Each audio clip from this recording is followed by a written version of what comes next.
There once lived a miller with his daughter. When the miller was at work all day turning grain into flour, he loved nothing more than to think up tall tales to amaze people. One day the king came to town. He heard the miller talking about his daughter. The miller was saying that his daughter was the most amazing girl in their village, if not in all the land. "You there," said the king, "what is so amazing about your daughter?"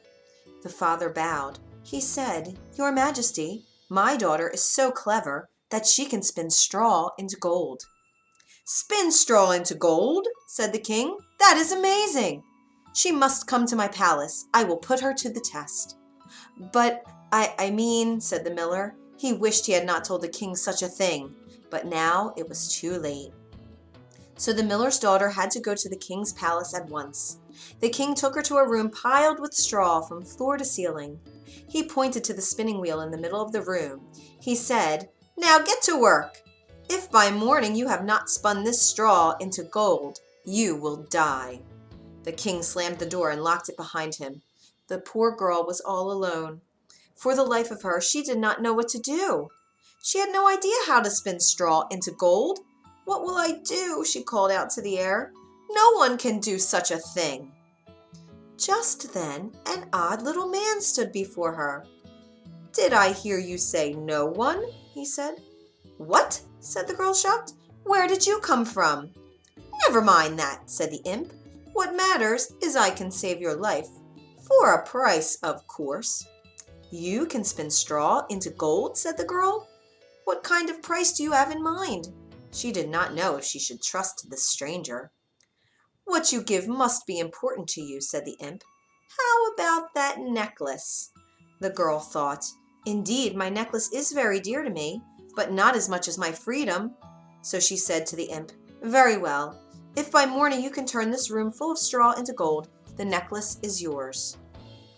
The little man got to work. Very busy he was all night long. Whir, whir, whir, until morning. By then, not one piece of straw was left in the room. All of it was turned into piles of pure gold thread. "You did it," said the girl. "Of course I did," snapped the imp. "Now hand over that necklace." "A deal is a deal," said the girl. She took off her necklace and gave it to him, and he was gone. When the king stepped into the room, he was very glad. "Look at that," he said, running his gold thread through his fingers. "Pure gold." "Yes," said the girl. "Now, if you please, sir, I'd like to go home now." "Not so fast," said the king. "I will have my servants bring new straw to fill up a room larger than this one. You will stay there tonight. Beware, by morning all the straw must be spun into gold, if you care about your life, that is." "But I already—" said the girl. "No buts about it," said the king, and he left, slamming the door behind him. It locked with a click. "Oh," the girl called out, "I was lucky last night. It will not happen again." "Who says?" said a voice. The girl turned around, and there before her was that odd little man again. "I will do this job for you," said the imp, "but you must give me that ring on your finger." "I always loved that ring," thought the girl. "But after all, it is just a ring." "All right," she said to the imp, "it's a deal." So the imp spun the straw all night. By morning, nothing but piles of spun gold thread lay on the floor. The girl gave the ring to the imp as she said she would do. The next morning, the girl felt sure that the king would be so happy he would let her go home. But alas, if 2 rooms of gold looked good to a king, 3 rooms of gold looked even better. The king took the girl to the biggest room yet. He had already filled it with straw. He told her she must turn that straw into gold by morning, or else. This time, however, the king said his son was coming back from a long journey that very night. In the morning, he would send his son to the room to see if the work was done. If it was, she was to marry the prince. The king thought, "Even if she is a miller's daughter, I could not find a better wife for my son." But he told the girl in a loud, booming voice if she could not do the task, she would marry no one at all, for she would die. When the king left, the girl fell into a deep gloom. How long would this go on? Would she ever get out? When she lifted her head, there was that little man again. I bet you knew I would come back, he said. I could not know for sure, said the girl, but this time I no longer have anything to give you. I cannot pay you. We will find a good price, said the imp, and he went to work spinning the straw into gold. Stop, said the girl, please. I have nothing left to pay you. But the imp did not stop. He worked all night long. Though the girl waved at him and begged him to stop hour after hour, it was no use. By morning, the job was done. There, said the imp, all done. And now I will tell you my price. That's not fair, said the girl. Lots of things are not fair, said the imp with a shrug. Very well, she sighed. What is your price? Oh, nothing right now, he said. But later, if you become queen, I will take your firstborn child. What? Said the girl in fear. I cannot imagine I would ever be queen. But even if I were, I would never agree to such a thing. Oh, but you already have. The straw is spun into gold, and so the deal is made, said the imp, and he was gone. A moment later, a young man stepped into the room. Miss, are you all right? Said the prince. I know how hard my father can be. True that, she said, and they smiled. This young man seemed very different from his father.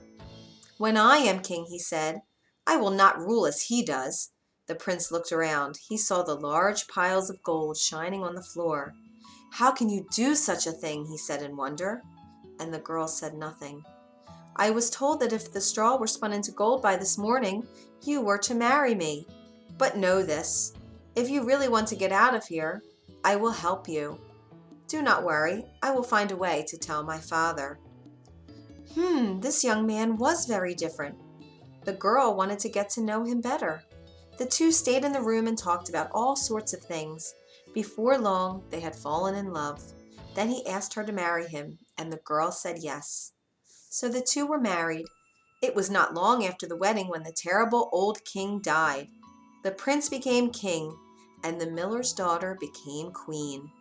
In time, the new queen had a baby of her own, a son. Joy filled the palace, until one day when the queen was alone in the garden. All of a sudden, the imp stood before her. Give me what you promised, said the imp, pointing at the baby. Now! I never promised it, said the queen. She held her baby tightly. She said, I will give you gold instead, more gold than you have ever seen. Why do I need gold, said the little man. I can make all the gold I want. I will give you a castle, said the queen. I come and go where I want, said the imp. What do I want with a castle? I will give you servants to take care of you, said the queen. No one takes care of me, said the imp. No one even knows who I am. I will find out who you are, said the queen. Oh, really, said the imp, for he knew that no one on earth knew his true name. Very well, he said. I will give you 3 days. After 3 days, if you cannot tell me my true name, the baby is mine. But if you guess my name, you can keep that baby for all I care. And no one must know about this. If you say but one word of this to anyone, the baby will be gone forever. 3 days is a long time to come up with a lot of names, thought the queen, and so she agreed. The next day, the queen wrote a very long list of every name she could think of. That night, in the baby's bedroom, the imp appeared before her. Well, he said in a loud voice. The queen read the whole list of names one by one. Could your name be Nathan, she said? Lucas? Jacob? Hugo? Felix? Oliver? As you can imagine, many other names too. Not even close, laughed the imp. I'll see you tomorrow night. And he was gone. The next day, the queen looked through every book in the royal library. She found names from faraway places, names that she had never heard of. That night, when the imp appeared, the queen read her list. Perhaps your name is Maximilian, she said. No? How about Gunnar, Alfonso, Poindexter, and many more? This is boring, said the imp, but I will not be bored tomorrow night. The 3rd night is when that baby is mine. He laughed and was gone. The 3rd day, the queen did not know what to do. She wished she could tell her husband her woes, but she dare not. She walked to one side of the room, then back again. back and forth, over and over. "This does not help a thing," she said.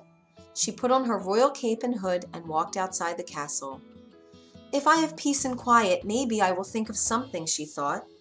The queen went in the woods. She followed a brook to a big lake and went past the lake to the deep, deep forest hidden in the darkness. All of a sudden the queen saw the light of a fire far away, and there was a voice that was hard to make out. There was something about that voice too, but what?